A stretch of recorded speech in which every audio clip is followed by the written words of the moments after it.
सबसे पहली और सबसे प्रोमिनेंट गलती जो मैंने बच्चों के अंदर देखी है, जो वो सबसे ज़्यादा करते हैं, वो ये है सब्जेक्ट मैपिंग करेक्ट ना होना।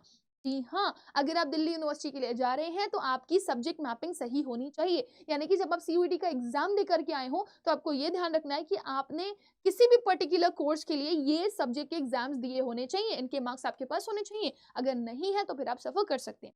जैसे कि दिल्ली यूनिवर्सिटी के मैक्सिमम कोर्सेज़ के लिए आपको 1 लैंग्वेज और 3 डोमेन चाहिए ही चाहिए। या फिर 1 लैंग्वेज, 1 जीटी और 1 आप डोमेन के कॉम्बिनेशन से जा रहे हो। कुछ अभी ऐसे भी कोर्सेज़ हैं आपके जिसमें मैथ्स कंपल्सरी है। कुछ ऐसे भी कोर्सेज़ हैं जिसमें सिर्फ लैंग्वेज और जनरल टेस्ट चाहिए, बच्चों ने जनरल टेस्ट दिया ही नहीं है। कुछ ऐसे कोर्सेज़ भी हैं जिसमें 3 डोमेन के साथ आपको 30% मार्क्स चाहिए हैं लैंग्वेज में। अगर आपके 30% मार्क्स नहीं आ रहे, तो फिर आप सीएसईएस पोर्टल पर अगर रजिस्टर कर रहे हो एक पर्टिकुलर कोर्स के लिए और उसमें आपको एलिजिबिलिटी क्राइटेरिया में ये मेंशन किया गया कि आपको ये चाहिए ही चाहिए और आप एलिजिबिलिटी क्राइटेरिया को मीट नहीं कर रहे हो, आपकी सब्जेक्ट मैपिंग गलत आ रही है, तो भले ही आपको गलती से सीट अलॉट हो जाए, वैसे तो होती नहीं है, अगर गलती से सीट अलॉट हो जाए तो फिर जो कॉलेज वेरिफिकेशन होता है, वो कॉलेज वेरिफिकेशन में आप सब्जेक्ट मैपिंग की वजह से बाहर हो जाते हो और आपका एडमिशन कैंसिल हो जाता है। समझ में आ रहा है आप लोगों को? ये चीज़ आपको समझनी बहुत ज़्यादा ज़रूरी है।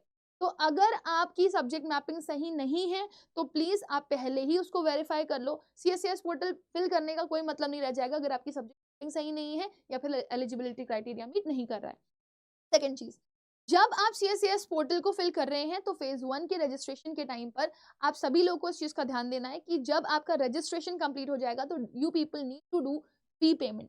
अगर आपने पूरा रजिस्ट्रेशन कंप्लीट कर लिया है और आपने फी पेमेंट नहीं किया है और आप ये सोच रहे हो कि आप दिल्ली यूनिवर्सिटी ले सकते हो बिना फी सबमिशन के, तो this is not at all possible. आपको ये समझना बहुत ज़्यादा ज़रूरी है बेटा, और अगर आप ये चीज़ नहीं समझ रहे हो तो आप एक बहुत बड़ी गलती कर रहे हो, राइट? अच्छा, एक चीज़ आप लोगों को बता दूँ, जब आप जा रहे हो सीएसईएस पोर्टल में रजिस्ट्रेशन करने के लिए, तो अलग-अलग कैटेगरी वाइज़ आपकी जो फ़ी है, वो भी अलग-अलग है। जैसे कि अगर मैं अनरिज़र्व्ड ओबीसी, एनसी, ईडब्ल्यूएस की बात करूँ तो आपको 250 रुपीज़ देने हैं, और एससी, एसटी और पीडब्ल्यू की बात करूँ, पीडब्ल्यूबीडी की, तो उनको 100 रुपीज़ पे करने हैं। तो ये एक बेसिक रजिस्ट्रेशन फ़ी है जो आपको देनी ज़रूरी है। इसको मैं बोल रही हूँ कि अगर आपने ये फ़ी पेमेंट नहीं किया, तो भी आप सीएसईएस पोर्टल के बाहर हो सकते हैं। Third, documents verification is very very important.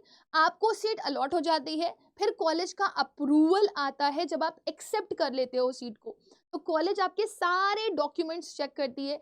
आपके डॉक्यूमेंट्स, वो कैटेगरी सर्टिफिकेट भी हो सकता है, आपके 12th के डॉक्यूमेंट्स भी हो सकते हैं, राइट? और आपने जितने भी एक्स्ट्रा डॉक्यूमेंट्स जो भी डाले हुए होंगे, वो हर एक चीज़ चेक करेगी। और अगर उसको लगेगा कि आपके डॉक्यूमेंट्स में कुछ गड़बड़ है, तो वो आपको क्वेरी सेक्शन में पूछेगी कि व्हाट्स रॉन्ग हियर, तो आपको उसका रिवर्ट करना पड़ेगा। अगर डॉक्यूमेंट मिसमैच होते हैं और क्वेरी सेक्शन में आपके पास क्वेरी आई हुई है, आपने क्वेरी चेक नहीं करी है, तो भी आपका एडमिशन, अगर आपके डॉक्यूमेंट्स में किसी भी तरह की कोई डिस्क्रिपेंसी पाई जाती है, तो भी आपका एडमिशन कैंसल हो सकता है। तो डॉक्यूमेंट्स जो भी आप अपलोड कर रहे हैं बेटा, वो बहुत ध्यान से और बहुत ही परफेक्टली अपलोड करें, कोई गड़बड़ ना करें, अभी आपके पास समय है। फिर आता है no activity on CSS, this is very very important. आपने रजिस्ट्रेशन कर दिया, आपने अपनी प्रेफरेंसेस फिल कर दी, अब आपको सीट एलोकेशन शुरू हो गया। आपने कहा सीट आएगी, देखा जाएगा। आपने फेज 1 में सीट आई, आपने एक्सेप्ट कर दिया। एक्सेप्ट करने के बाद आपको कॉलेज का अप्रूवल आया, कॉलेज की ने क्वेरी मांगी, क्वेरी आपने नहीं दी, तो आपका एडमिशन कैंसिल हो सकता है, राइट? आपने सीट एक्सेप्ट नहीं करी, तो आपका एडमिशन कैंसिल हो सकता है। आपने एडमिशन के टाइम पर फी पेमेंट नहीं किया, राइट? तो भी आपका एडमिशन कैंसिल हो सकता है। जी, अगर आप सीएसएस पोर्टल के एलोकेशन राउंड में पहुंच चुके हो थर्ड में, और आपकी डिजायर्ड सीट आपको नहीं मिली है, आपने सब कुछ कर लिया था, एक्सेप्ट कर लिया था, कॉलेज की क्वेरी का आंसर कर दिया था, लेकिन आपने फी पेमेंट नहीं किया क्योंकि आपको वो सीट नहीं चाहिए थी, तो आप बहुत बड़ी गलती कर रहे हो। फी पेमेंट नहीं करोगे, अपग्रेड का आपके पास ऑप्शन नहीं आएगा, आप अपग्रेड के लिए जा नहीं पाओगे, और दूसरा, आप सीएसएस पोर्टल से वैसे ही बाहर हो जाओगे। सीएसएस पोर्टल से बाहर यानी कि आप या तो वापस मिड एंट्री से आपको हो सकता है चांस मिल जाए, या तो फिर हो सकता है कि बच्चे कुछ आपके स्पॉट राउंड में अगर आप पार्टिसिपेट कर पाओ तो कर पाओ। अदरवाइज आप फर्स्ट 3 एलोकेशन राउंड में पार्टिसिपेट आप नहीं कर सकते अगर आपने पहली बार में ही इनएक्टिविटी दिखा दी तो इस वजह से it's necessary that you all people need to be very very watchful on your CSS dashboard.